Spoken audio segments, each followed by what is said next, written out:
Stories are sort of, to me, like messages in a bottle from shores someone else has visited first. Yes, and you're visiting those shores now. And these myths tell me how others have made the passage and how I can make the passage. And also what the beauties are of the way. I feel this now, moving into my own last years, you know. The myths help me to go with it. What kind of myth? Give me one that has actually helped you. Well, the tradition in India, for instance, of actually changing your whole way of dress, even changing your name as you pass from one stage to another. When I retired from teaching, I knew that I had to create a new life, a new way of life, and I changed my manner of thinking about my life, just in terms of that notion of moving out of the sphere of achievement into the sphere of enjoyment and appreciation, and relaxing into the wonder of it all. And then there is that final passage through the dark gate.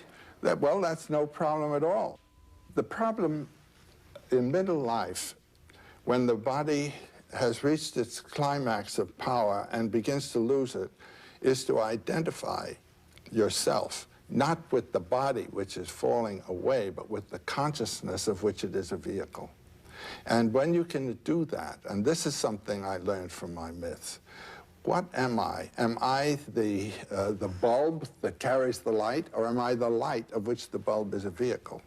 And this body is a vehicle of consciousness. And if you can identify with the consciousness, you can watch this thing go, like an old car. There goes the fender, there goes this. But that's expectable, you know?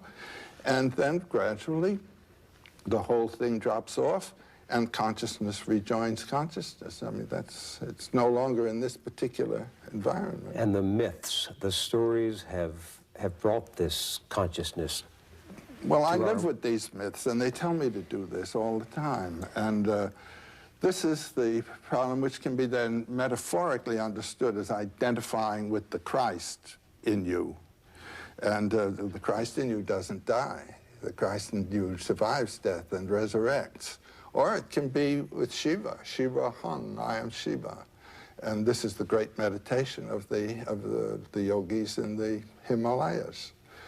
And one doesn't have even to have a metaphorical image like that if one has a mind that's willing to just relax and identify itself with that which moves it.